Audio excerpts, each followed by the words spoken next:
Hi అండి, నేను మీ శ్రవంతి గోనే. చపాతీలు మెత్తగా ఉండాలి, మరుసటి రోజు తిన్నా కూడా ముందు రోజు చేసుకున్న వాటిలానే ఉండాలి మెత్తగా అంటే మాత్రం నేను చెప్పించినట్టు చేసుకోండి. ముందుగా పిండిలో అయితే ఉప్పు వేసుకొని దాంట్లో కొంచెం ఆయిల్ వేసి పిండి మొత్తం మంచిగా ఇలా చేతితోటి కలుపుకోండి నేను అన్నట్టు.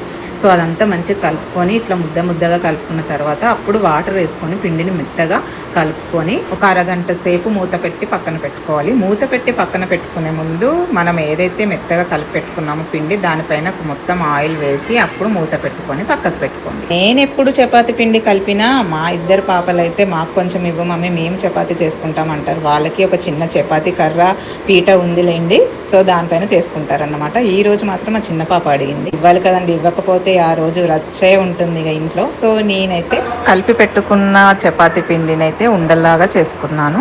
అరగంట తర్వాత ఇక చపాతీలను అన్నింటినీ రౌండ్గా చేసుకొని ఫస్ట్ చిన్న సైజు పూరీలా చేసుకొని దాని మధ్యలో కొంచెం ఆయిల్ వేసుకొని మళ్ళీ మడత పెట్టుకోవాలి. నేనైతే ఎప్పుడు చపాతీలు ఇలానే చేసుకుంటాను, మా అమ్మ కూడా ఇలానే చేస్తుంది కాబట్టి మాకు అదే అలవాటు అయిపోయింది. సో అలా చపాతీ అంతా మంచిగా ఒత్తుకున్న తర్వాత ఫస్ట్ పెనం మంచిగా వేడెక్కిన తర్వాత హై ఫ్లేమ్లో పెట్టుకొని చపాతీని కాల్చుకోవాలండి. ఇక్కడే ఉండి 2 నిమిషాలు అటు ఇటు తిప్పుకుంటూ కాల్చుకోండి. చూసారుగా ఇంత మెత్తగా వచ్చాయో. మంచి కర్రీతో సర్వ్ చేసేయండి.